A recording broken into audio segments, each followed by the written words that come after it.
Hello दोस्तों, नमस्कार। कैसे हैं आप सभी लोग? आई होप कि आप अच्छे होंगे, स्वस्थ होंगे। दोस्तों, आज मैं आपके लिए समास में से संबंधित एमसीक्यू क्वेश्चन लेके आई हूँ, जो कि बार बार परीक्षाओं में पूछे जाते हैं। दोस्तों, ये ट्रिक से करवाए जाएंगे ताकि आपको एग्जाम में बिल्कुल भी इसका आंसर करने में टाइम ना लगे। फर्स्ट नंबर क्वेश्चन है, यथाशक्ति में समास कौन सा है, ये बताना है। कर्मधारय है, द्वंद्व समास है, या तत्पुरुष समास है, या अव्ययीभाव समास है। तो इसका हमारा राइट आंसर दोस्तों क्या हो जाएगा? अव्ययीभाव समास हो जाएगा। अव्ययीभाव समास हमें कैसे, इसका पहले तो हम विग्रह करेंगे। कैसे होगा? यथाशक्ति। यथाशक्ति का क्या होता है? शक्ति के अनुसार। किसके अनुसार? शक्ति के अनुसार इसका विग्रह होगा। ठीक है। इसके बाद फिर हम करेंगे, फिर अब हमें ये देखते हैं ऐसे कैसे पता चलेगा भी अब ये अव्ययीभाव समास है। पहले हमें अव्ययीभाव समास की डेफिनेशन का पता होना चाहिए। अव्ययीभाव समास किसे कहते हैं? जिस समास में पूर्व पद प्रधान हो, पहला पद प्रधान होगा और साथ ही वह अवयव भी होगा। यानी अवयव किसे कहा जाता है? अवयव किसे कहा जाता है? अव्यय। इसे हम बीच में से काट कर देखते हैं। ए का मतलब न, व्यय का मतलब खर्च नहीं होते, यानी व्यय मतलब खर्च। जो खर्च नहीं होते, एज इट रहते हैं, उसे वो कौन से होते हैं? अवयव होते हैं। यानी जिस समास में पहला पद प्रधान हो और साथ ही पहला पद अवयव भी होना चाहिए, उसे कौन सा समास कहते हैं? अव्ययीभाव समास कहते हैं। अव्ययीभाव समास के लिए हमें एक ट्रिक याद रखनी है दोस्तों। यथा मिल जाए जहीं भी, कहीं भी हमें यथा मिल जाए, बे मिल जाए, आगे लिखा हुआ प्रति मिल जाए, प्रति के बाद हर, भर, जिस भी समास के आगे हमें ये लगे हुए मिल जाए, आ, निर, ये लगे हुए मिल जाए, तो वहां पे कौन सा होगा? एक ला मिल जाए, एक ना मिल जाए, एक अनु उपसर्ग मिल जाए। एक अनु उपसर्ग भी होता है। ये इतने वर्ड ला, ना, अनु, यथा, बे, प्रति, हर, भर, आ, निर, ये उपसर्ग हैं दोस्तों। ये लगे हुए मिल जाए, वहां पे कौन सा समास होता है? हमेशा ही अव्ययीभाव समास होता है। तो यहाँ पे यथा लगा हुआ है, तो हम बिना सोचे समझे से क्या कराएंगे? अव्ययीभाव समास टिक कराएंगे। नेक्स्ट क्वेश्चन, त्रिभुज शब्द में कौन सा समास है? द्विगु समास, षष्ठी तत्पुरुष समास, या मध्य पदलोपी तत्पुरुष समास, या तत्पुरुष समास। तो इसका हमारा राइट आंसर दोस्तों क्या हो जाएगा? षष्ठी तत्पुरुष समास हो जाएगा। कौन सा हो जाएगा? षष्ठी तत्पुरुष समास हो जाएगा। नेक्स्ट क्वेश्चन, देशभक्त में कौन सा समास है? षष्ठी तत्पुरुष समास, बहुब्रीहि समास, या अव्ययीभाव समास। तो इसका हमारा राइट आंसर दोस्तों क्या हो जाएगा? इसका हमारा राइट आंसर दोस्तों षष्ठी तत्पुरुष समास हो जाएगा। कौन सा हो जाएगा? षष्ठी तत्पुरुष समास हो जाएगा। देश के लिए भक्ति, देश के लिए इसके विग्रह क्या? संप्रदान कारक में होती है। समकर्ता ने कर्म को जैसे होता है संप्रदान कारक, ये संप्रदान कारक कौन सा होता है? षष्ठी विभक्ति होती है। तो देश के लिए भक्ति, यानी वहां पे कौन सा समास होता है? षष्ठी तत्पुरुष समास होता है। नेक्स्ट क्वेश्चन, चतुर्भुज शब्द में समास कौन सा है, ये बताना है। द्विगु समास है, या बहुव्रीहि समास है, या अव्ययीभाव समास है, या तत्पुरुष समास है। तो इसका हमारा राइट आंसर दोस्तों क्या हो जाएगा? इसका हमारा राइट आंसर दोस्तों बहुव्रीहि समास हो जाएगा। बहुव्रीहि समास किसे कहते हैं दोस्तों? पहले हमें बहुव्रीहि का अर्थ समझना है।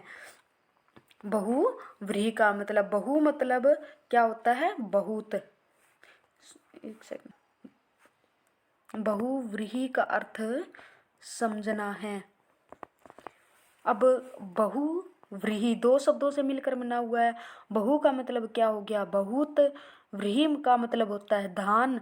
बहुत धान है जिसके पास, किसके पास होता है? किसान के पास होता है। किसके पास होता है? किसान के पास। अब बहुत प्रधान है ना, इसमें धान प्रधान है, बल्कि प्रधान कौन हुआ इसमें? किसान, यानी बहुत धान है जिसके पास, किसके पास? किसान के पास। अब कहने का मतलब क्या हुआ? बहुव्रीहि समास किसे कहते हैं? जिसका न तो पहला पद प्रधान होता है और न ही दूसरा पद प्रधान होता है, बल्कि कोई अन्य पद प्रधान हो, उसे कौन सा समास कहते हैं? उसे बहुव्रीहि समास कहते हैं। नेक्स्ट क्वेश्चन, दही बड़ा में शब्द में कौन सा समास है? दही बड़ा में कौन सा समास है? सप्तमी तत्पुरुष समास, द्विगु समास, मध्य पद लोपी समास या अलुप्त समास? तो इसमें दही बड़ा शब्द है ये, इसमें हम इसका विग्रह कैसे करेंगे? दही में डूबा हुआ, दही में डूबा हुआ बड़ा, डूबा हुआ बड़ा, बड़ा। तो इसमें ये क्या हो गया? दही। इसमें क्या हो गया? ये पहला पद हो गया। ये क्या हो गया? बड़ा। ये सेकंड पद हो गया। इसमें में विभक्ति हो गई और डूबा हुआ, ये क्या हो गया? मध्य पद हो गया। कौन सा हो गया? ये मध्य पद हो गया।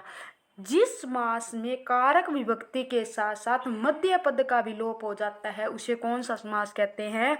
मध्य पद लोपी तत्पुरुष समास कहते हैं। इसमें में यानी विभक्ति का विलोप हो गया, इसमें डूबा हुआ का विलोप हो गया, इसमें दही बड़ा, ये क्या है? पहला पद और दूसरा पद इसमें दिखाई दे रहे हैं। तो इसमें में का लोप, डूबा हुआ का लोप, तो इसमें कौन सा समास हो गया? इसमें मध्य पदलोपी तत्पुरुष समास का एग्जाम्पल बन गया। नेक्स्ट क्वेश्चन, आजकल शब्द में कौन सा समास है? आजकल शब्द में कौन सा समास है? अव्ययीभाव समास, कर्मधारय समास या द्वंद्व समास या तत्पुरुष समास? आजकल, आज और कल, इसमें देखो इसका विग्रह कैसे करेंगे? आज और कल, आज और कल। तो इसमें दोनों पद क्या हैं? प्रधान है। तो इसमें कौन सा समास हो जाएगा? इसमें द्वंद्व समास हो जाएगा। जिस समास में दोनों पद प्रधान होते हैं उसे कौन सा समास कहते हैं? उसे द्वंद्व समास कहते हैं। नेक्स्ट क्वेश्चन, पंचपात्र शब्द में कौन सा समास है? पंचपात्र समास में कर्मधारय, द्विगु, बहुव्रीहि, तत्पुरुष समास। तो इसका हमारा राइट आंसर दोस्तों क्या हो जाएगा? द्विगु समास। कौन सा हो जाएगा? द्विगु समास। जिस समास का पहला पद संख्यावाची हो, जिस समास का पहला पद संख्यावाची होता है उसे कौन सा समास कहते हैं? उसे द्विगु समास कहते हैं।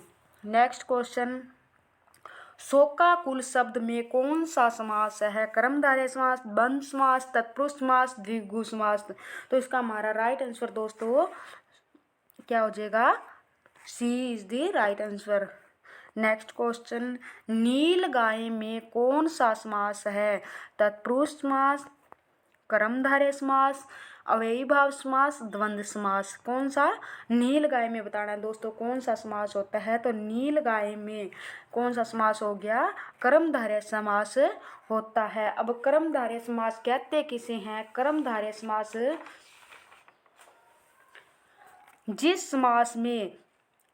जिस समास में पहला पद विशेषण और दूसरा पद विशेष्य होता है उसे कौन सा समास कहते हैं? कर्मधारय समास कहते हैं। नील गायें, नील गायें हैं, इसका विग्रह कैसे करते हैं? नील यानी नीली है जो गायें, नीली है जो गायें, है जो गायें। इसमें क्या हो गया?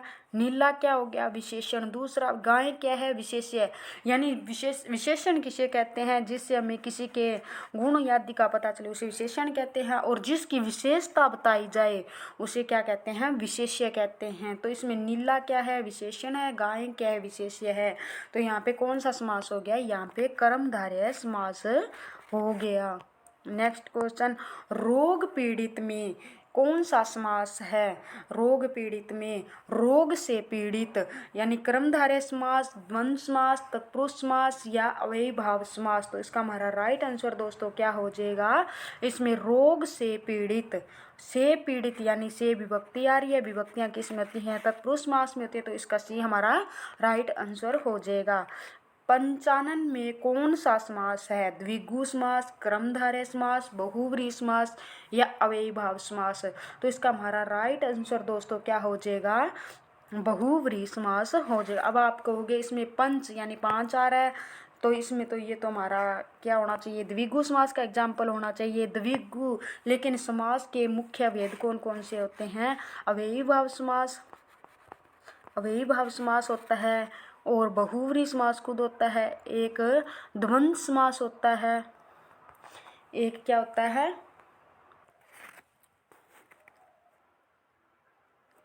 एक ये द्वंद्व समास हो गया, एक तत्पुरुष समास हो गया।